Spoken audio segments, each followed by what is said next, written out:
Je sais pas.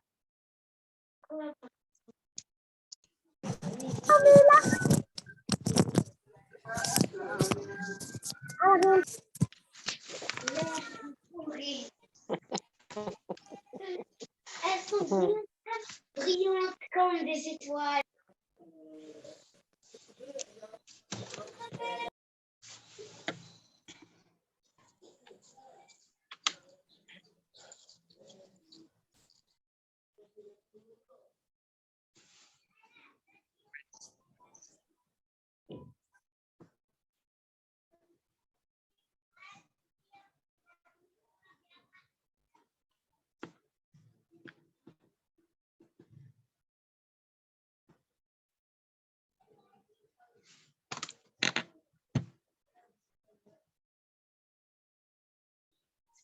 Voilà, donc je pense que tout le monde est là. Donc on pourra continuer. Il reste encore 8 ou bien 9 personnes qui ne sont pas entrées. Donc voilà, donc ils vont rentrer bientôt. Voilà, donc on était où? S'il vous plaît, fermez les micros, s'il vous plaît.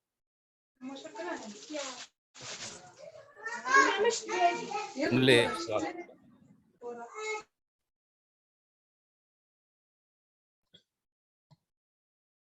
OK.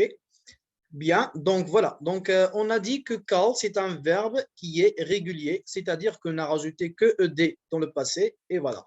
Et yesterday, c'est un adverbe de temps. Les adverbes, c'est comme en français, on a des adverbes de temps, adverbes d'espace, etc., de fréquence, de manière.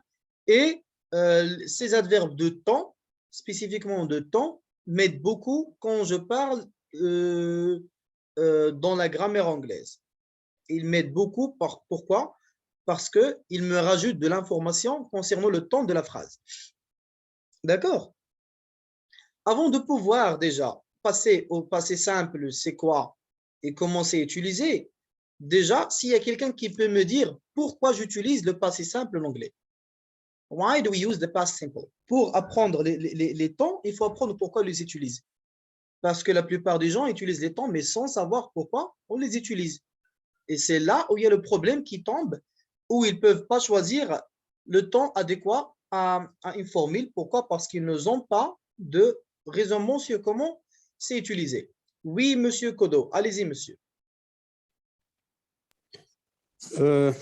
Concernant l'utilisation de passé simple, je crois que c'est pour marquer une action dans le passé qui est courte et achevée. Qui est courte et achevée. D'accord, bien.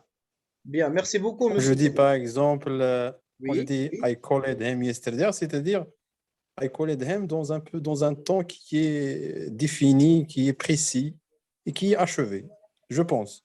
D'accord. Merci. Merci beaucoup, monsieur Kodo. Très belle intervention. Alors, le passé simple, pourquoi c'est utilisé? C'est très facile.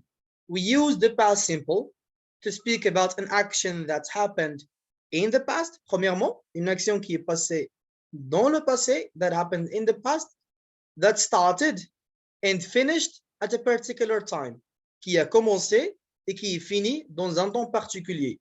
Est-ce que c'est long? Est-ce que c'est petit? J'en ai rien à faire avec. Le plus important, c'est que là, le présent, cette action, elle est finie et l'effet dans cette action est aussi fini. Ça veut dire, par exemple, la pluie est tombée hier, mais aujourd'hui, quand je me réveille, je trouve que la terre ou bien le sol est encore mouillé. Alors, l'effet de la pluie est toujours là, même si la pluie elle est finie. Donc là, je ne vais pas utiliser le passé simple, ok? Je vais utiliser le présent parfait, present perfect. Pourquoi? Parce que l'effet de cette action, il est toujours là dans le présent. D'accord? Voilà.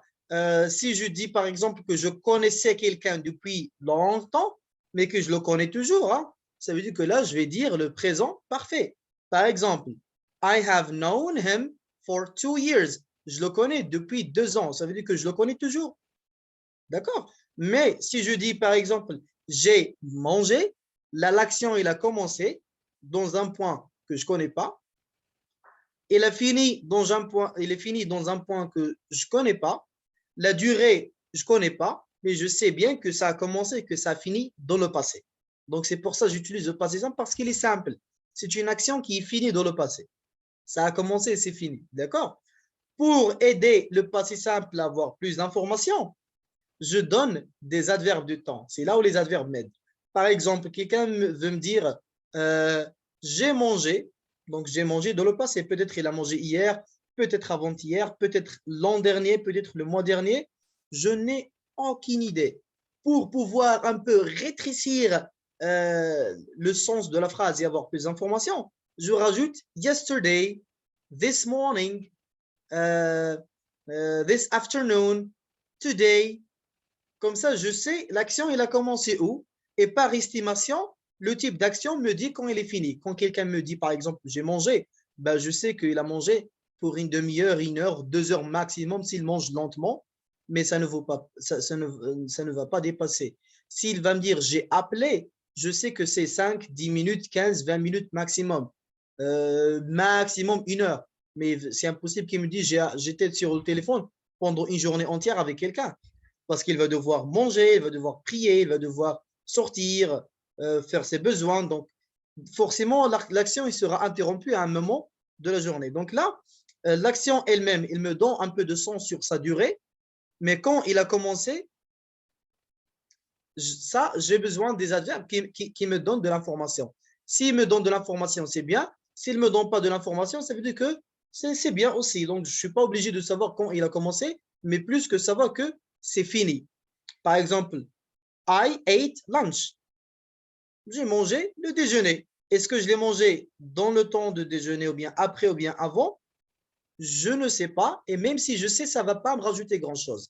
Donc, j'ai mangé. L'important, c'est que j'ai plus faim.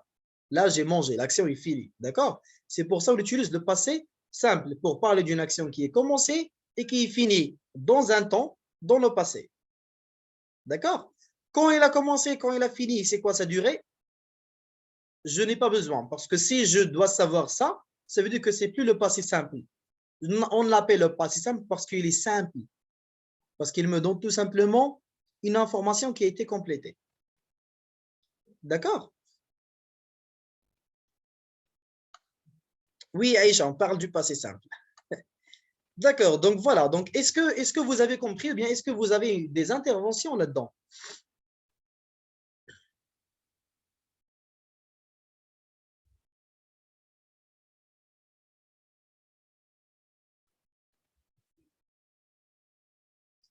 Et le silence encore.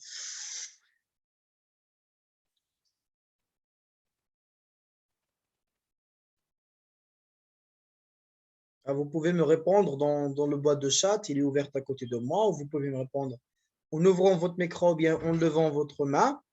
Comme ça, je sais voilà, qu'on est sur le même point et qu'on est sur le bon chemin pour pouvoir avancer. Mais sans avoir de retour, donc je ne sais pas si vous comprenez ce que je dis ou bien non. Donc, essayez de me donner vos retours, s'il vous plaît, de temps en temps, parce que j'en ai besoin pour pouvoir savoir comment avancer et avec quelle vitesse. Salam alaikum. Wa alaykum salam wa rahmatullah, monsieur Hafidi. Oui, on vous écoute personnellement, je roule, je suis en train I'm driving now, but I'm listening to you by the Wi-Fi inside the car. Okay. Okay, I good. heard you that you need a feedback in order to know that you are in the right way. That's why I talk to you now. Okay. Thank you so much, brother Hafidi. Thank you so much. No problem. Yeah, thank you. Thank you, sir. Good. So, donc, à mon avis, vous avez compris ce point de pourquoi on utilise le passé simple. Oui?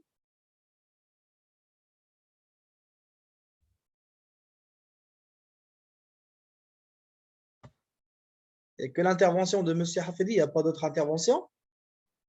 J'ai l'impression que les gens dans la réunion, soit ils sont en train de dormir, soit ils sont en train de manger, soit ils sont en train de regarder la télé.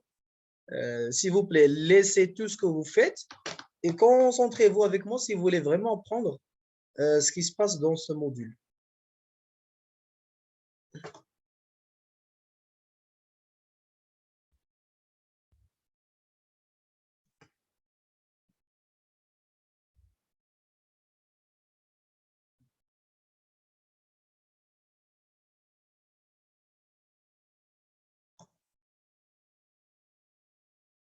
Khadija, non, j'ai pas dit une action courte. J'ai dit une action. On ne sait pas si c'est courte ou si c'est pas courte. Et ce n'est pas notre problème. Juste une action qui est commencée et qui est finie dans ce passé. La durée, on n'a pas besoin. D'accord? Bon, voilà, c'est pour ça que je vous demande vos retours pour pouvoir voir si on est tous sur le bon point. Passé simple, dit M. Racide, cela veut dire une action achevée dans le passé. Exactement. Une action qui a commencé et qui est finie dans le passé. D'accord? Donc, c'est facile, c'est simple. C'est simple. J'ai commencé de manger, j'ai fini de manger. Hop, passé simple. J'ai commencé d'appeler quelqu'un, j'ai appelé, j'ai fini l'appel. Hop, passé simple. D'accord? Donc, action commencée, finie, passé simple. Quand il a commencé, quand il est fini, et c'est quoi sa durée? Ça, c'est pas mon problème, ou bien c'est pas le problème du passé simple. Si je dois savoir ça, dans le passé simple, c'est pas le passé simple qui me dit, mais c'est les adverbes qui me disent. Il y a des adverbes qui se rajoutent pour me donner plus d'informations. Mais le passé simple me dit tout simplement que ça a commencé, ça a fini. D'accord? Voilà, donc on va voir quelques exemples. He saw the film last week. He saw the film last week. Est-ce que je sais quand l'action a commencé? Non, c'est last week. La semaine dernière, ça peut être le lundi, mardi, mercredi, je ne sais pas. Donc, ça peut être n'importe quel jour de la semaine. Donc, je ne sais pas quand il a commencé. Et vu que je ne sais pas quand il a commencé, donc je ne sais pas quand il a fini aussi. Mais je sais que c'était passé dans le passé et que maintenant, il n'a aucun effet ou bien aucun impact sur le présent. D'accord? Affirmative form, negative form, interrogative form. Quand on voit ça, ça veut dire quoi? La forme affirmative, c'est la forme normale, positive, où je dis quelque chose, comment il est ou bien comment il doit être. Dans le passé, comment il était ou bien comment il devrait être. OK? Negative form, c'est comment il est pas ou bien comment il doit pas être ou bien comment il était pas ou comment il devrait pas être. Interrogative form, c'est en posant des questions. En posant des questions. Et là, en posant des questions, on a des techniques à poser des questions. On pose les questions soit avec les pronoms relatifs, c'est-à-dire que la phrase plus ou moins reste elle-même, mais on rajoute des pronoms relatifs comme who, why, where, when, comment, etc. D'accord? Et on peut aussi poser des questions en utilisant des verbes auxiliaires. S'il y a un verbe, si je pose une question qui est une question qui parle d'un état, on va en revenir dans stative verbs. Si je pose une question qui parle du verbe état, je la pose avec le verbe to be, le verbe être. Comme je suis heureux, es-tu heureux? D'accord? Je pose la question avec le verbe to be parce que ça parle de l'état.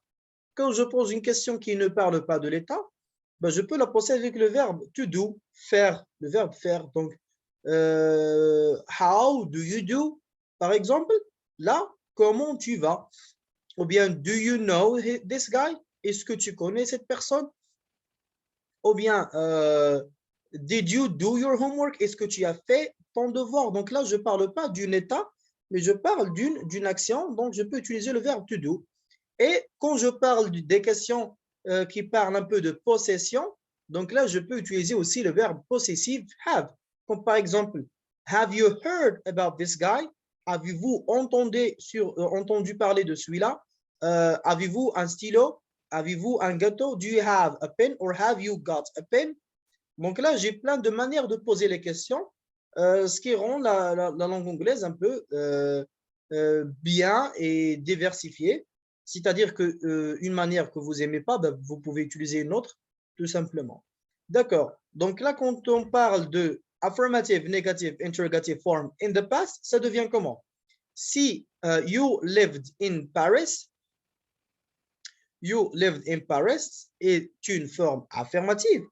La forme négative va devenir you didn't live in Paris. Et là, qu'est-ce que je vois? Je vois que j'ai rajouté le verbe to do. Pourquoi j'ai rajouté le verbe to do? Parce que le verbe to do, il m'aide à prendre note. D'accord? Et je vais en revenir là-dessus. La forme interrogative, did you live in Paris? Did you live in Paris? Ça veut dire, avez-vous déjà habité à Paris? D'accord? Donc, je vais m'arrêter sur cet exemple et je vais réouvrir le tableau pour mieux vous expliquer quelques clés aussi super importantes pour pouvoir conjuguer bien les verbes entre affirmative, positive et négative. D'accord? Voilà, donc je pense que tout le monde a un visuel sur le tableau. Donc là, on va voir le verbe to.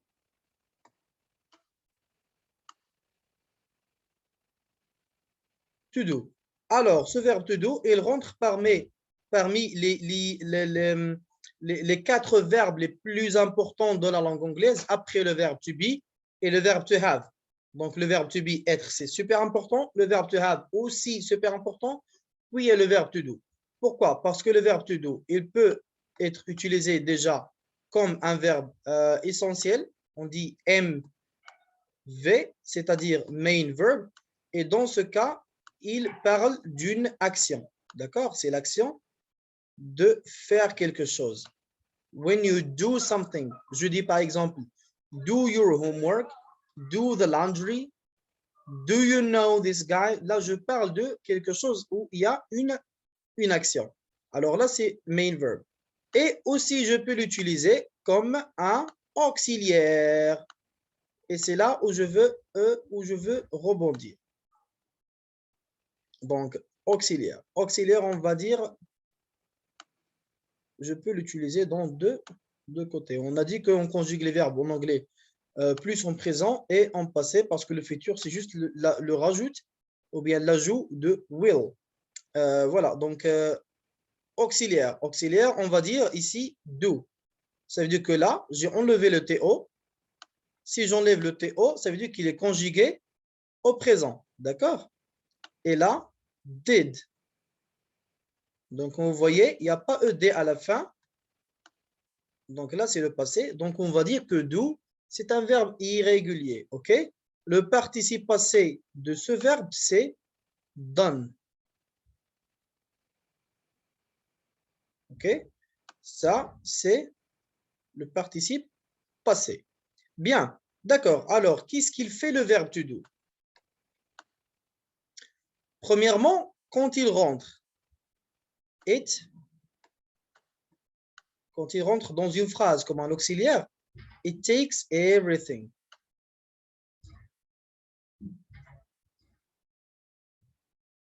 It takes everything.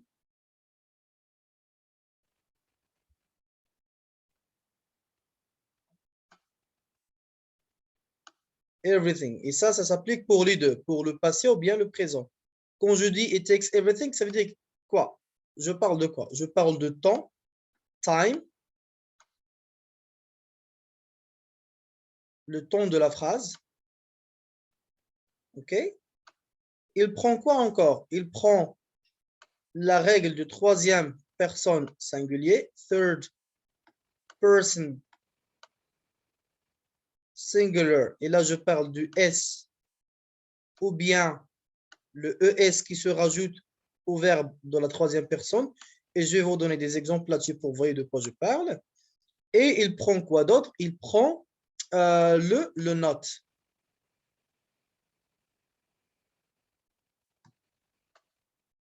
D'accord? Il prend le not. Voilà. Donc là, concentrez-vous bien sur ça parce que si vous apprenez ça par cœur, ça veut dire que vous avez le verbe to do en poche. Quand je dis le temps, je parle de present ou bien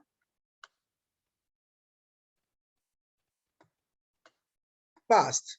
Present ou bien past. Quand je dis S ou bien ES, je vais vous montrer, je vais venir là pour vous donner des exemples sur le S ou bien le ES. Si je dis par exemple le verbe, on va s'éloigner un peu de have et de to be, parce que aussi ce sont des auxiliaires, qu'ils changent, enfin tous les verbes changent dans la troisième personne. Ça pour vous dire vrai, tous les verbes changent dans la troisième personne. Il y a des verbes qui changent complètement de la troisième personne, comme le verbe to be et le verbe to have. Et il y a une globalité de verbes qui ne changent pas.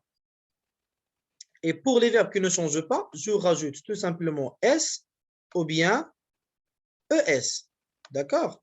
Voilà, S ou bien ES. On va voir love.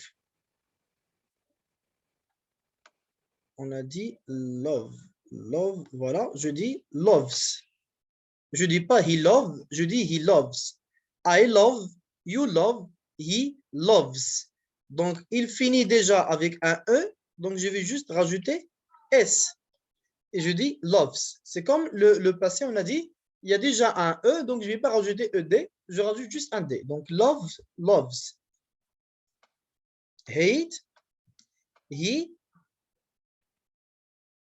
hates. Si quelqu'un dit I hate, you hate, he hate, là, ça veut dire que c'est faux. Et quand je parle de la troisième personne, c'est quoi? La troisième personne, c'est he. C'est she pour le féminin, he masculin, she pour le féminin, et it pour tout ce qui n'est pas humain. Des fois, on utilise he et she avec les animaux quand on le traite comme des membres de la famille ou bien comme des êtres humains, ou bien pour parler de leur gendre. Par exemple, quelqu'un vous dit, est-ce que votre chien est un he or she? Ça veut dire, est-ce que c'est un mâle ou bien femelle? Vous dites, it's a he ou bien it's a she. Ou bien, par exemple, quelqu'un vous dit, he is my dog. Normalement, il faut vous dire, it's my dog parce que ce n'est pas humain, mais c'est acceptable de traiter les animaux comme des êtres humains pour les Anglais, pour les valoriser. Ils disent, she's a good girl, he's a good boy, pour parler des animaux comme ça, mais normalement, tout ce qui n'est pas humain, c'est it, d'accord? Donc, si je dis it hate, ou bien she, ou bien he hate, grammaticalement, c'est faux. Il faut rajouter un S. D'accord? Voilà. Alors, learn, quand ça finit avec un E, je rajoute un S. On va voir un autre verbe, learn. Ça finit avec une consonne. Donc là, je rajoute quoi? Un S. Learns. Donc loves, hates, learns. On va voir un autre exemple. On va venir là. On va voir l'exemple. Par exemple, go, ça finit avec une voyelle qui n'est pas E. Une voyelle à part le E. Donc là, je rajoute ES. Et je dis goes. Do aussi, qui est le verbe qu'on a en face de nous, ça finit avec une consonne qui n'est pas E, O, donc je rajoute ES et ça devient does. Donc, si ça finit avec E ou bien une consonne, je rajoute S. Donc voilà, je vais nommer là, je vais la nommer numéro 1. Si ça finit avec O, ou bien autre lettre qui n'est pas, autre voyelle qui n'est pas O, donc je vais rajouter E. S. D'accord? Donc, goes, does. Là, je vois que j'ai rajouté ES. D'accord? D'accord. Donc là, ça va beaucoup m'aider dans la conjugaison des verbes en présent. La conjugaison de verbes au présent, c'est comment? J'enlève le TO, il me reste le verbe. Je l'utilise avec tous les pronoms comme ça, comme il est ici, comme ça, sauf he, she, it. La troisième personne ici, je vais la changer. Si le verbe il finit avec E ou bien avec une consonne, je rajoute tout simplement un S. Si il finit, pourquoi je rajoute un S? Parce que normalement avec E, je dois rajouter ES, parce que c'est une voyelle. Mais là, je vais avoir une double voyelle, donc, deux lettres qui sont les mêmes, on enlève une. Donc, ça tombe et on laisse juste un S. Et si ça finit avec autre chose, on rajoute ES. D'accord? Là, c'est pour la conjugaison des verbes. On, he, she, it. OK, good. Donc là, on a parlé de ce cas. Quand je dis que do, quand il rentre dans une phrase, il prend le S ou le S, ça veut dire que, par exemple, si une phrase, il a le verbe go en forme de troisième personne, le ES, il va partir chez do. D'accord? Le ES, il va partir chez do et on va voir ça dans les exemples. Aussi, il rentre pour prendre premièrement note. Note, il y a des verbes qui ne peuvent pas prendre note. Note, c'est très lourd pour eux. Donc, ces verbes qui ne peuvent pas prendre note, il y a do qui vient, qui la prend, qui prend note. D'accord? Donc, ça, c'est la raison d'utiliser verbe comme un auxiliaire. On peut l'utiliser do en présent et did en passé. D'accord? Donc, quand il rentre, il prend le temps, il prend le S, il prend le not. On va voir des exemples. Par exemple, I am. I am, c'est un verbe d'état. Et c'est aussi un verbe qui peut prendre not. Donc, comme vous saviez tous, on peut dire I am not. Donc là, je ne dois pas faire entrer un autre auxiliaire do, alors que am aussi, c'est un auxiliaire. Donc, je ne peux pas rentrer do ici. I have not, I haven't, or I have not. Je ne dois pas le rajouter. Mais pour le verbe have, je peux rajouter et je peux dire les deux. Je peux dire I have not.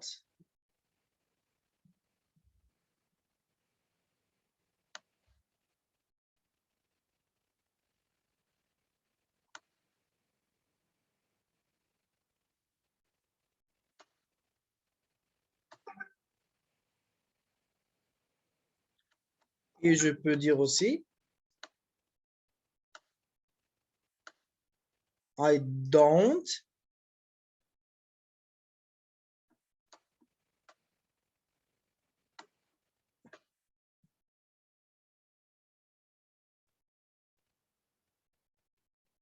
oh là là, avec cette écriture. Voilà.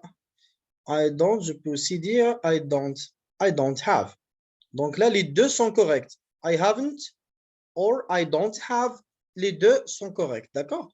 Donc les Américains utilisent plus cette forme-là et les Anglais utilisent plus cette forme-là, d'accord? Mais avec am, je ne rajoute pas do. Pourquoi? Parce que do, c'est comme vous voyez un verbe d'action. Et am, c'est un verbe d'état purement d'état. C'est le verbe to be, c'est l'état en incarnation. Donc, on ne peut pas rajouter un verbe qui est d'action avec l'état en incarnation, le verbe être. Alors que le verbe have, des fois, il se change entre dynamique et stative. D'accord? Donc, c'est pour ça qu'on peut rajouter do avec et on peut dire les deux. Alors ici, quand je vois le verbe have que j'avais là, il était conjugué où? Il était conjugué dans le présent simple. Donc, c'est pour ça le verbe do, aussi, il est conjugué au présent simple. Et have, il est resté comme sa façon ou bien comme en infinitif. Aussi, je vois que have, il a le verbe, il a not, et je vois que do, il a pris not.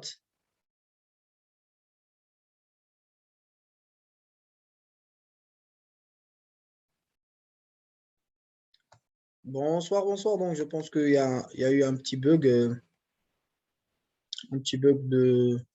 de connexion. Ah, même le tableau, c'était voilà. Donc, je vais réécrire, il n'y a pas de souci. Voilà, donc on a dit quoi? On a dit, on était en train de parler sur to do. D'accord? On a dit que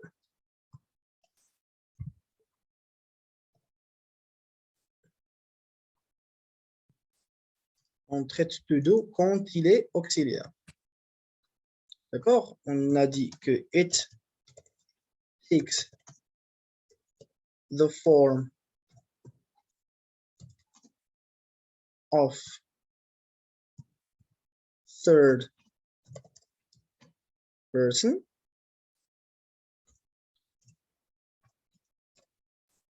It takes the time and it takes the negation, not de la négation, d'accord? Et on peut aussi dire it asks questions. Il pose des questions. Donc, en gros, c'est ça les utilisations de verbe to do. Good. Donc, voilà. Donc, je vais poser quelques phrases comme ça au hasard pour traiter ce qu'on vient de dire jusqu'à là. On va dire, par exemple, you eat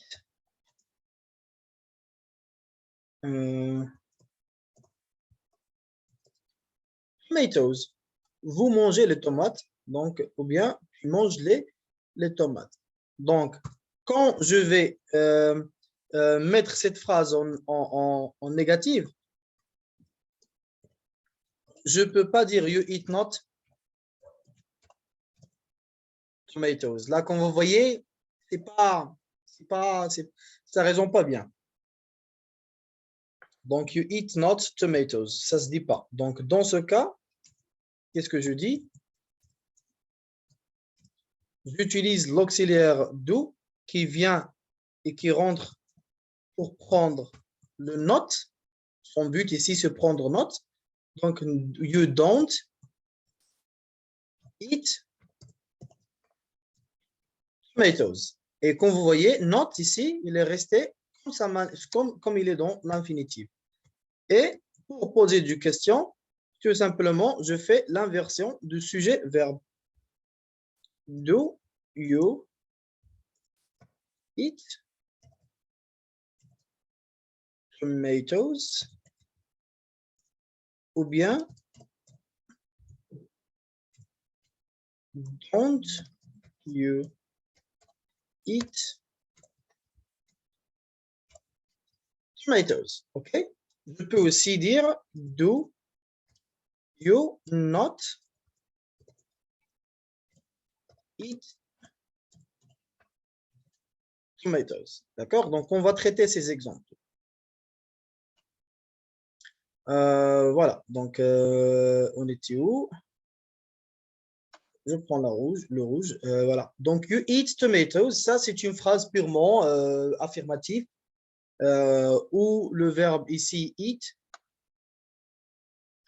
il parle de quoi? Il parle de présent. Et dans ce cas, je ne suis pas obligé de rajouter le verbe to do parce que je n'ai pas besoin d'un auxiliaire, tout simplement. You eat not, là, je vois que eat, il ne peut pas prendre note. C'est très dur et c'est très lourd pour lui. Donc, qu'est-ce qu'il fait? Il appelle son pote, hello, Mr. Do, can you please help me take note? Do, qu'est-ce qu'il dit? Ah, il dit, ah, c'est bon, je viens, j'arrive. Il vient, et qu'est-ce qu'il fait? Il prend note. Donc là, qu'est-ce qu'il a fait? Il a fait la première règle de son pouvoir. Il est là pour prendre note.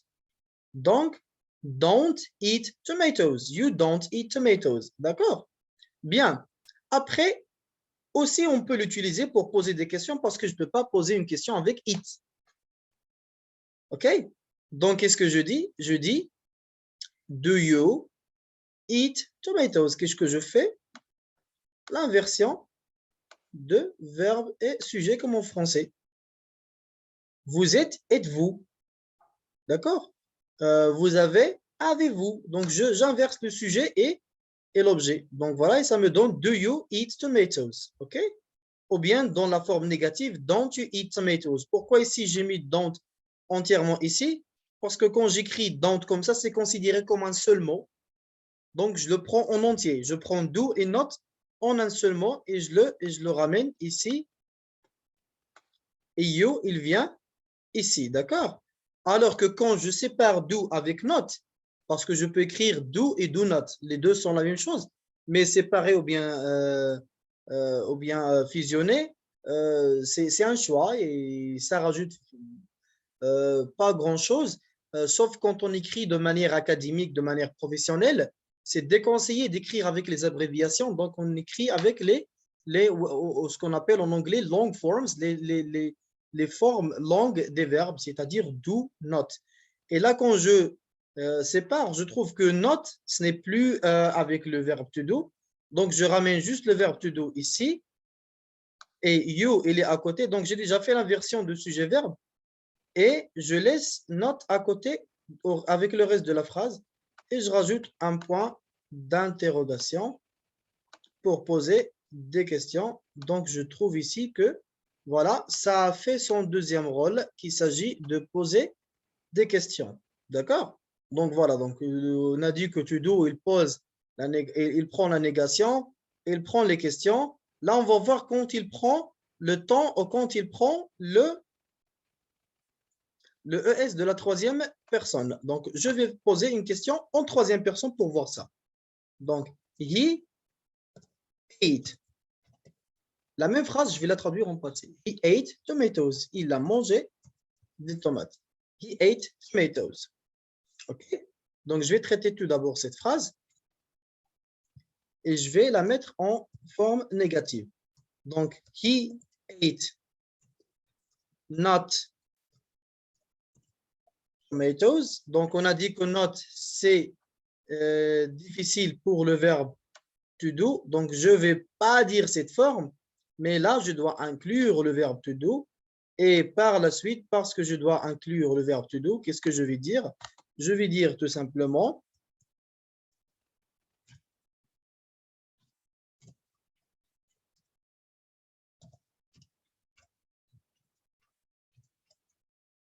he did not eat tomatoes. Qu'est-ce que ça signifie?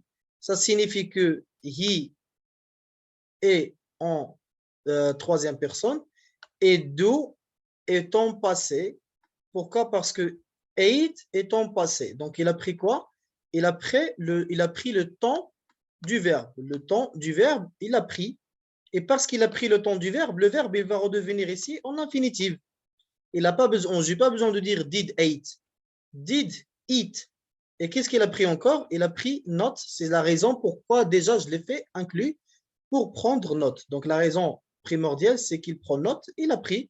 Donc he did not eat tomatoes. He did not eat tomatoes. D'accord? Voilà. Donc là, il me reste la forme de troisième personne. Là, en troisième personne ici, pourquoi il n'a rien pris de troisième personne?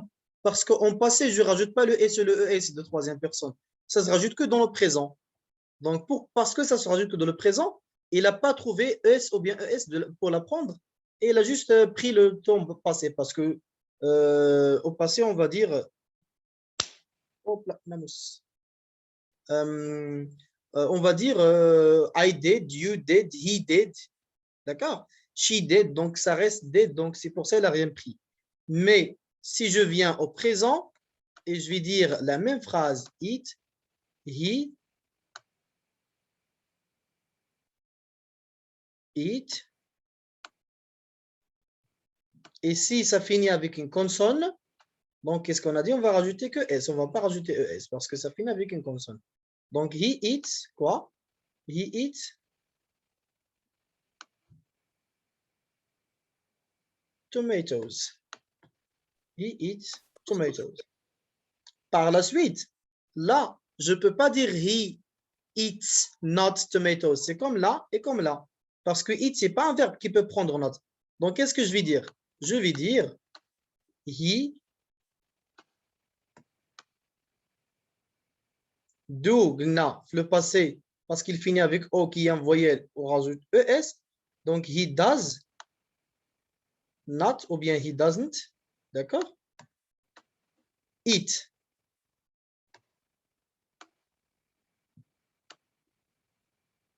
He does not ou bien he doesn't eat quoi? He does not ou bien he doesn't eat tomatoes. Pourquoi? Parce que do, il est rentré, il a pris le S de eat, donc eat ici il va devenir en infinitive et son S, il est venu là. Et not, il est venu là. Donc là, on voit que do, il a pris aussi la forme de troisième personne. Donc, quand vous voyez do, l'auxiliaire,